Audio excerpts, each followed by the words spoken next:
తెలంగాణ వైద్య మండలి సభ్యులు ఐడిపిఎల్ చింతల్ షాపూర్ నగర్ ప్రాంతాల్లో నిర్వహించిన తనిఖీల్లో 50 మంది నకిలీ వైద్యులను గుర్తించారు. 8 మంది సభ్యులు వేర్వేరు బృందాలుగా ఒకేసారి తనిఖీలు జరిపారు. నకిలీ వైద్యులు తమ ఆరోగ్య కేంద్రాల్లో రోగులను చేర్చుకుని పెద్ద సంఖ్యలో యాంటీబయాటిక్స్ ఇస్తున్నట్లు గుర్తించారు. తాము వైద్యులుగా పేర్కొంటూ బోర్డు పెట్టుకోవటమే కాక వారికి అనుసంధానంగా మెడికల్ షాపులు, డయాగ్నోస్టిక్ సెంటర్లు కూడా పెట్టుకున్నారని అధికారులు తెలిపారు. దాదాపు 50 మంది నకిలీ వైద్యులపై ఎఫ్ఐఆర్లు నమోదు కాగా 2 జైలుకు పంపినట్లు వెల్లడించారు. తనిఖీల్లో doctor Pratibha Lakshmi, doctor Kiran Kumar, doctor Sunny Davis, doctor Imran Ali, doctor K Vishnu, Pandu తదితరులు పాల్గొన్నారు.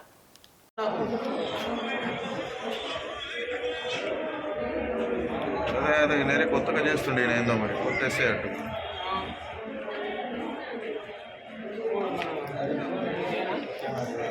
పట్టించుకోవట్లే.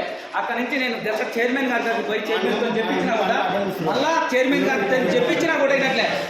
కానీ ఆయన నేనే చెప్తున్నాడు, చైర్మన్ గారు ఏమన్నా బడ్జెట్ చేద్దాం తీసుకోపోదని చెప్పి సొంత నిర్ణయంతో ఏమంటున్నాడంటే డబ్బులు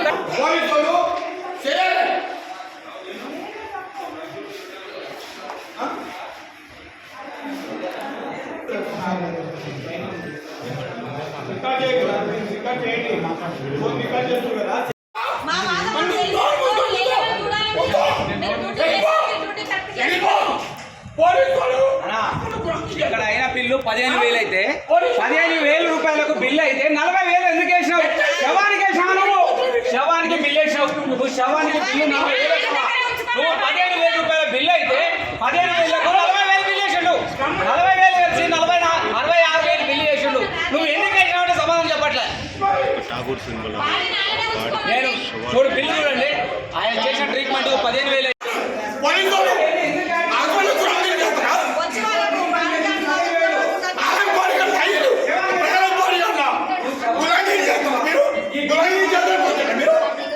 బయట తీసుకొని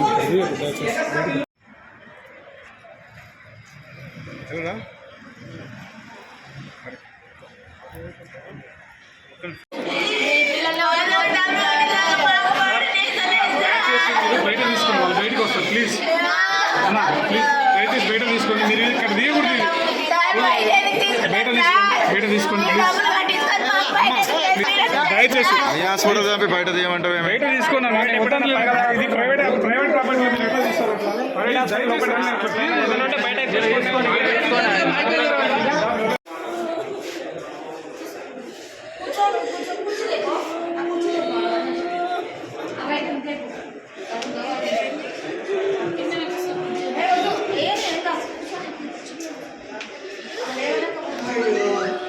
నాకు డౌట్, వీలే చంపిరు.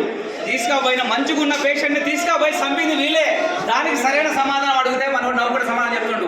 తీసుకుపోయి ఇంటికి వచ్చిన మంచిగున్న పేషెంట్ పైకి తీసుకుపోయి ఏం జరిగిందంటే 2 గంటలలో చచ్చిపోయిందని చెప్తుండు. చచ్చిపోయిన శవం మీద వ్యాపారం చేసుకుంటుండు. ఇంటికి వచ్చిన మంచిగున్న వచ్చిన క్యాండిడేట్ని 2 గంటలలో చంపాడు. దాన్ని అడిగితే సమాధానం చెప్పట్లేదు, నవ్వు కూడా సమాధానం చెప్తుండు. ఏమిటికి బిల్లేషన్లో కూడా సమాధానం చెప్తే నవ్వు కూడా సమాధానం చెప్తుండు. నువ్వు ఎవరు ఏం చేసుకుంటావు చేసుకోపో, నువ్వు ఏం చేస్తావు చేసుకోపో అంటుండు.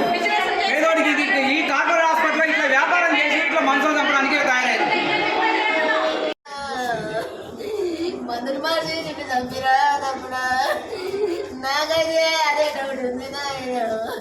నా తమ్ముడు చచ్చేటోడు కాదు, నా తమ్ముడు మంచిగా ఉన్న తమ్ముడమ్మో.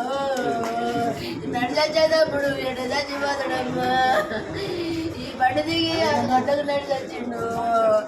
ఇప్పుడేమో శవాన్ని పంపిస్తున్నారు. ఏ మాట చెప్పుకోవాలయ్యా మేము? మా తమ్ముని ఎట దాచుకోవాలయ్యా మేము? ఆ పిల్లల కుట్టిలో ఎట నడుతుందయ్యా? ఈ పిల్లలు ఎట పంతురయ్యా? నీ చేత కాకుంటే పంపించపోయినవయ్యా. ఈ ట్రీట్మెంట్ మేము చేయమని చెప్పొద్దా? ఈ పైకి తీసుకుపోయాలి, ఇంటికి పంపించద్దా? మా చేతులు మేము తప్పుకున్నాం అనుకుంటున్నాం. ఈడ చచ్చిపోయినాక మమ్మల్ని ఇబ్బంది పెడుతున్నాం. ఈ ఇబ్బంది మేమేట భరించబోయా.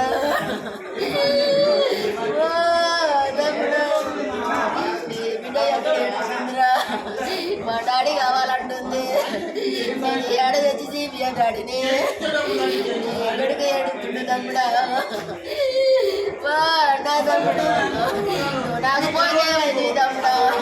నేను నిన్ను తీసుకొని పోదు తమ్ముడా ఎంత బాధన్నా నేను పెట్టాలనుకున్నావా ఎక్కడన్నా కడుపులో నొప్పి లేదు నొప్పి వస్తుందంటే షార్ట్కట్ నొప్పి వస్తుందంటే వచ్చినాం. ఆ పేషెంట్ మంచిగానే వచ్చిండు. వీడికి వచ్చిన తర్వాత పేషెంట్కి వచ్చిన తర్వాత ఆయన తీసుకొని పైకి పోయారు.